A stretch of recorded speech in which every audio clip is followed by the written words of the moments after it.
پاکستان سمیت دنیا بھر میں تمباکو نوشی کے خلاف آج عالمی دن منایا جا رہا ہے اور یہ دن منانے کا مقصد تمباکو نوشی یا اس سے منسلک کسی بھی چیز کا استعمال نہ کر کے بہتر اور صحت مند زندگی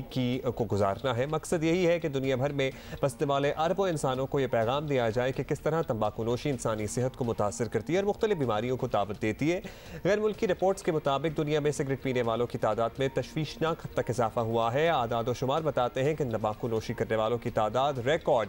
1 ارب 10 کروڑ تک پہنچ گئی ہے اور صرف 2019 میں تمباکو نوشی سے بالواسطہ یا بلا واسطہ مرنے والوں کی تعداد 80 لاکھ تھی۔ فگرز آپ ذرا دیکھیں، 80 لاکھ تک بات پہنچ چکی ہے۔ پاکستان میں سگریٹ نوشی کے علاوہ نسوار، پان، گٹکے، چھالیاں اور دیگر طرح سے تمباکو کے استعمال کی وجہ سے ملک میں منہ کے کینسر میں مسلسل اضافہ دیکھا جا رہا ہے، تو اس کے بہت نقصان ہیں، لیکن this is definitely one of them. اور جتنا آپ ان چیزوں کو بین بھی کریں، اور خاص طور پہ چھالیاں وغیرہ جو آلٹرنیٹو چیزیں ہیں، اس کے باوجود دیکھیں کہ کوئی نہ کوئی طریقہ نکل ہی آتا ہے کہ professor doctor Muhammad Abbas Khokhar, head of oncology department میں اسپتال ہمارے ساتھ موجود ہیں۔ ڈاکٹر صاحب شکریہ آپ نے وقت دیا۔ ڈاکٹر صاحب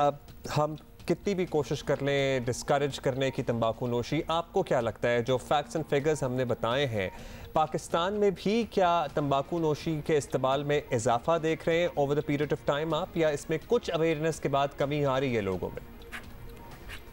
السلام علیکم ورحمۃ اللہ وبرکاتہ۔ جی بہت شکریہ آپ کو، آپ نے بلایا۔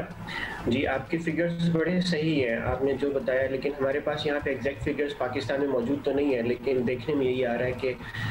کینسر اور مختلف بیماریاں جس طریقے سے بڑھ رہی ہیں ان کی بیسک وجہ شاید اسموکنگ میں اضافہ ہی ہے، اور یہ الارمنگ ہے، بہت زیادہ ہے۔ اور ینگ پاپولیشن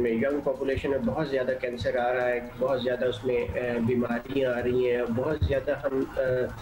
گلی محلوں میں سڑکوں پہ یہ دیکھتے ہیں کہ بہت زیادہ ینگ لوگ جو ہیں وہ اسموکنگ میں مبتلا ہو رہے ہیں، اور اس کے لیے، اس کے سد باب کے لیے ہمیں مل کر کچھ کرنا چاہیے۔ اچھا ڈاکٹر صاحب، آبویسلی ہم پوری دنیا میں کیمپینز بھی بہت دیکھتے ہیں اور پاکستان میں بھی ایسے کیمپینز کبھی کبھار ہم نے دیکھے ہیں چلتے ہیں جہاں ینگ لوگوں کو یا اوور آل لوگوں کو اسموکنگ سے ڈسکریج کیا جا رہا ہے۔ کچھ چیزوں پہ جو آلٹرنیٹیو چیزیں ہیں جیسے گٹکا، پان وغیرہ، کچھ چیزوں پہ تو بین بھی لگ جاتا ہے کہ یہ نہ کریں، کہ یہ بہت ہی بری چیز ہے صحت کے لیے۔ اور پھر ڈاکٹر صاحب آلٹرنیٹیوز بھی ہیں، آپ نے دیکھا اگر سگریٹ نہ کریں تو اور گیجٹس نکل آئے ہیں، ویپ وغیرہ نکل آئے ہیں۔ اب اگر لوگوں کو ہم آپ کے توسط سے ہی ڈرانے کی تھوڑا سا کوشش کر رہے ہیں کہ یہ ڈسکریج ہو، تو ہر چیز ڈسکریج ہو،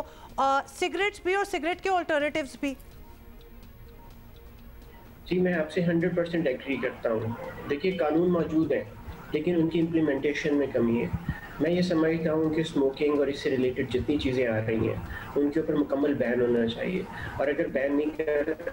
پرٹیکولرلی وہ چیزیں جو اسمگلڈ ہو کے آ رہی ہیں، آج کل نیوز پیپر میں بھی ایک کیمپین چل رہی ہے جس میں اسمگلڈ اسموکنگ سگریٹس کے اوپر بین کے لیے کوشش کی جا رہی ہے۔ اس کے علاوہ جو ٹیکس ہے اس کو بڑھایا جائے، سگریٹ کو، اسموکنگ کی پروڈکٹس کو، ان کی قیمت کو اضافہ کیا جائے تاکہ لوگ ہیزیٹیٹ کریں ان کو خریدنے کے لیے۔ اور اس کے علاوہ اویئرنیس بہت ضروری ہے، صرف ایک سال کے اندر ایک smoking day, anti smoking day منا لینا کافی نہیں ہے، اس کے لیے ریگولر ریمائنڈرز عوام تک پہنچنے چاہیے۔ اس کے علاوہ اسکول کی ایجوکیشن میں اس کا بہت بڑا حصہ ہونا چاہیے کہ ہاؤ ہیزرڈس اٹ از، اس کے ساتھ کینسر ہوتا ہے، اس کے ساتھ دل کی بیماریاں، خون کی بیماریاں، اس کے ساتھ پھیپھڑوں کی بیماریاں، دمہ، high blood pressure, heart attack, اور نیم اینی کینسر، منہ جبڑے، اس کے پھیپھڑوں کے کینسر کے علاوہ مثانے کا کینسر، ڈاکٹر صاحب یہ جو تمباکو ہے، ٹباکو کو تو ہم ڈسکریج کر رہے ہیں، لیکن اگین وہی سوال، یہ ای سگریٹس، یہ ویپس، شیشہ پینے کا بہت زیادہ ٹرینڈ ہے، کیا یہ بھی بیماریوں کا باعث بنتی ہیں چیزیں؟ کیونکہ بس لوگوں نے ایسے آرگومنٹ کے لیے کہہ دیتے ہیں جی سگریٹ تھوڑی ہے، اس سے تھوڑی اتنا نقصان ہو رہا ہے۔ شیشے کا آپ کو پتہ ہے کہ ایک ایسا ٹرینڈ ہے، پابندی کے باوجود گھروں میں لوگ فیملیز کے ساتھ اب تو ہم نے دیکھا ہے کہ شیشہ پی رہے ہوتے ہیں۔ جی یہ بہت برا ٹرینڈ ہے، اس کو ڈسکریج کیا جانا چاہیے، اور خاص طور پہ ویپ کی آپ بات کر رہے ہیں، اس میں نکوٹین والے بھی ہیں اور نان نکوٹینک بھی ہیں، لیکن اس کے ساتھ جو باقی کیمیکلز یوز ہوتے ہیں وہ بھی ہیزرڈس ہیں، وہ بھی نقصان دہ ہیں۔ اس کے ساتھ خاص طور پہ نوجوان نسل کے پھیپھڑے خراب ہو جاتے ہیں، اور گلیسرول اور گلائکول اور فینول وغیرہ ایسی چیزیں اس کے اندر شامل ہوتی ہیں جس سے بے حد نقصان ہوتا ہے۔ اس لیے اسموکنگ یا اس سے ریلیٹڈ کوئی بھی چیز ہے